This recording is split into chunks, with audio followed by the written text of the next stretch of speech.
Bom dia, pessoal. Estamos aqui para mais um programa Qual é a Sua Ideia? Projeto de extensão vinculado ao programa de mestrado em Direito da Universidade FUMEC. E hoje aqui com a presença do professor doutor Tiago Lopes Mossi e da nossa entrevistada Sandy Noronha. Bom dia, Tiago. Bom dia, professor Frederico. Bom dia, Sandy, aí a toda a audiência. Muito obrigado pelo convite, professor. É um prazer estar aqui. O prazer é sempre meu, Tiago, em tê-lo ao meu lado. Sandy, qual é a sua ideia? O que você pensa em construir como dissertação de mestrado aqui na Universidade FUMEC? Bom dia, professor Gabriche. Bom dia, professor Tiago. Queridos colegas da disciplina, muito enriquecedora que a gente fez nesse bimestre, Direito, Arte e Literatura. E a minha ideia de dissertação de mestrado, ela vem de uma carência minha, de uma preocupação minha com a minha família, e a minha ideia de dissertação é sobre o auxílio acompanhante, na área de direito previdenciário. E o auxílio acompanhante, para quem não sabe, não conhece, é um aumento, uma majoração no benefício previdenciário de 25% daquelas pessoas que são acometidas de invalidez, de alguma incapacidade permanente, e precisam de uma assistência de uma terceira pessoa, né, de um cuidador, ou de uma assistência maior em casa, né, pois elas não têm a capacidade de se cuidar sozinhas. E essa questão me é sensível, porque eu tenho um tio nessa situação, e desde o momento em que ele foi acometido, né, dessa doença incapacitante, chama-se amiloidose sistêmica, ele teve um aumento muito grande de custos, né, na vida dele. Então, assim, toda a família teve que se mobilizar, fazer uma vaquinha, conseguir camas adaptadas. Então, foi uma série de adaptações que ele sofreu que, se ele tivesse esse auxílio, isso seria amenizado para ele e para toda a família. Então, é uma proteção do Estado, né, que é necessária, mas o grande problema, né, dessa proteção é que ela só é conferida àqueles que tinham a invalidez antes da aposentadoria. Então, assim, no momento em que eu fiquei sabendo disso, isso me deu... eu me senti realmente uma injustiça, e me deu a vontade de pesquisar sobre o tema e de me aprofundar nisso, de me debruçar sobre isso. Muito bem. Professor Tiago. Bom, Sandy, bom dia. A escolha do tema. Eu me sensibilizo também pessoalmente com esse tema, porque eu vivo uma situação semelhante também em casa. Eu tenho uma que é especial desde o nascimento, ela tem uma síndrome, desde o nascimento é especial, e aí eu sei o quanto isso coloca a família numa situação diferente, requer mais cuidados.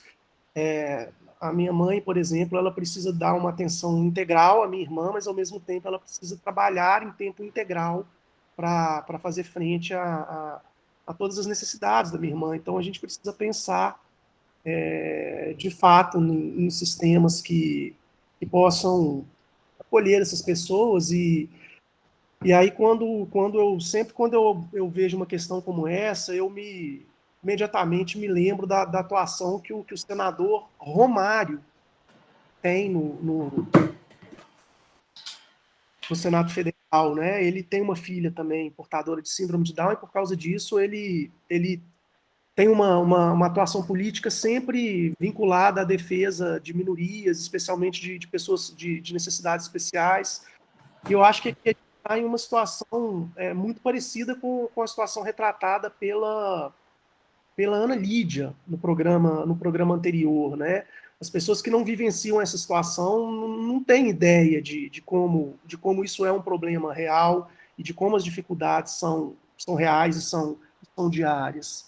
Agora, eu acho a causa muito legítima, eu torço para que você consiga ter sucesso na sua pesquisa. Eu acho que é uma pesquisa que pode, desde o seu início, se apresentar como uma pesquisa propositiva que vai, quem sabe, propor uma alteração legislativa, né? Quem sabe daí você não sai como o resultado, a entrega da sua pesquisa, a sua dissertação, ela não pode sair na forma de uma proposta de projeto de lei que você consiga encaminhar, né, ao Congresso Nacional para efetivamente implementar essa mudança legislativa. E agora, eu sempre fico pensando, vou fazer um contraponto, tá? O seu tema com o qual eu concordo com a sua tese, ela é legítima, mas eu tenho feito, as minhas reflexões, elas sempre têm caminhado nesse sentido, junto com a reflexão de quem e como essa conta vai ser paga, entendeu? É claro que o problema do sistema previdenciário, ele não decorre do fato de que demandas legítimas como essa sejam atendidas, é um problema muito maior e que está muito mais associado à má utilização dos recursos, à má gestão dos recursos, a uma série de privilégios que existem que impedem que quem precisa realmente consiga ter acesso ao recurso. Mas o fato é que a gente tem hoje um sistema previdenciário que está numa situação, como todas as finanças públicas, né? Pelo menos é o que se fala, de à beira de um colapso, né? Não existe mais orçamento hoje para fazer frente a todos os benefícios e previdências, por mais justas que elas sejam. Então, eu queria te perguntar se você enxerga isso como um problema e como que a sua proposta legislativa, ou qualquer que seja ela, vai lidar com essa questão orçamentária. Quer dizer, a gente precisa prever de onde vai vir e como isso vai ser gerenciado. Você enxerga isso como um problema? Enxergo, sim. Inclusive, por conta disso, eu resolvi fazer uma matéria, né, aqui no mestrado, que é a análise econômica do direito, que me deu bastantes insights sobre esse tema, né, e até a diferenciação entre o sistema bismarckiano, né, que nós adotamos hoje, que é o sistema de repartição, que os trabalhadores jovens são eles que bancam, né, a previdência. E aí nós temos problemas, né, diante disso, porque nós temos uma taxa de natalidade cada vez menor e uma expectativa de vida cada vez maior. Mas assim, eu acredito que eu vou conseguir superar essa questão do orçamento e trazer uma alternativa para o sistema previdenciário brasileiro, porque nós temos, assim, o sistema previdenciário, ele passou por diversas reformas constitucionais, né, ao longo dos anos, desde 88, e a gente pode realizar uma reforma que seja mais eficiente no próprio sistema. Eu acredito que nós ainda não fizemos, né, o Brasil ainda não fez essa reforma no modelo de sistema previdenciário, mas que com ela nós podemos resolver essa questão do orçamento, né, de quem vai bancar. Sandy, antes de fazer a minha outra pergunta, eu pensei aqui sobre essa questão econômica, né? Não apenas nas reformas previdenciárias, mas em reformas e avanços na lógica de tributação do capital e dos negócios ao redor do mundo, né? Se discute muito hoje a criação de um tributo mundial, mas para que criar um tributo mundial? Será que justificaria criar simplesmente para aumentar a arrecadação dos estados? Ou se não seria o caso, né, de criar-se um imposto mundial para as empresas transnacionais para financiar esse tipo de situação, né, de iniquidades humanas que acontecem no Brasil e no resto do mundo? Então, essa é uma reflexão que eu tive com você falando, e a sugestão de você fazer, nesse caso, uma pesquisa de direito comparado, para mostrar como que funciona em outros países, países mais avançados do que o nosso, mas também países que estão no mesmo nível de desenvolvimento humano que nós nos encontramos hoje no Brasil.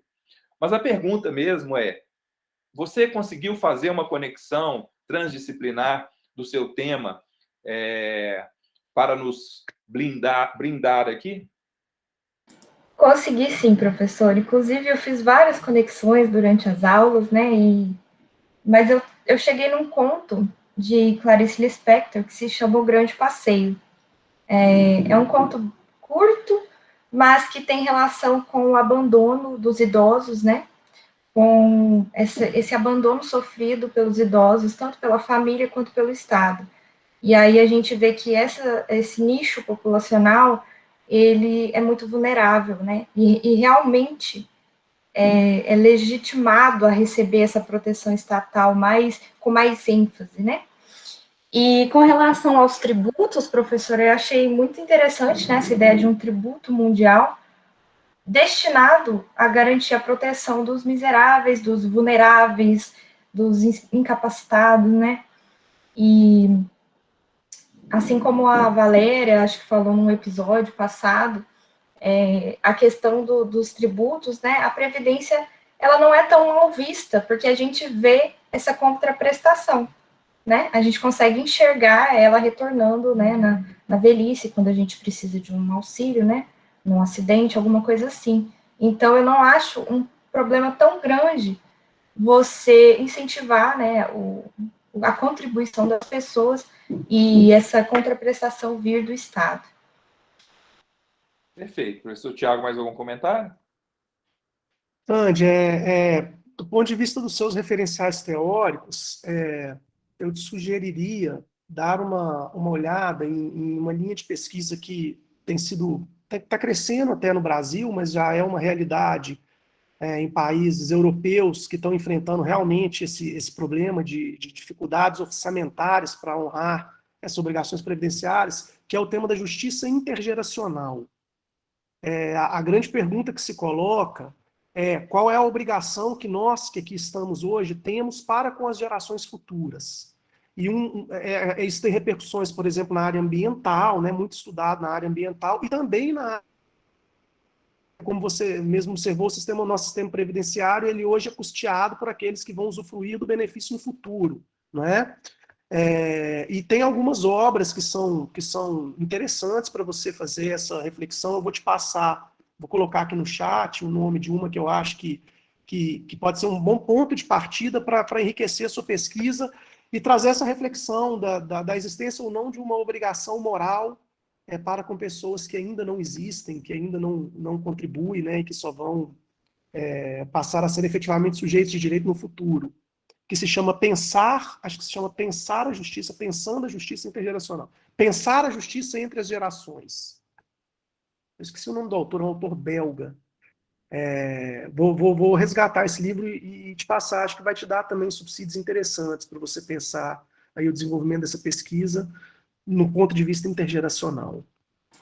Por favor, professor Tiago, eu agradeço qualquer contribuição, porque é um tema assim, muito difícil, né? Tem vários problemas em volta, e eu aceito essas sugestões, acato, e vou pesquisar bastante sobre elas. Muito obrigada. E sobre essa questão de justiça transgeracional e obrigações morais, né? Um filme que me veio à mente aqui é o Cafarnaum, de 2018, o nome é do diretor, eu não estou conseguindo aqui, diretora Nadine Labaki, Cafarnaum, mas é no âmbito mais familiar, né? Mas também essa preocupação com o que está por vir, né? Inclusive dentro das próprias famílias. Muito obrigado, Sandy, muito obrigado, professor Tiago, por mais esse programa. Qual é a sua ideia? Um abraço. Um abraço, professor, muito obrigada. Tchau. Um abraço, pessoal, obrigado.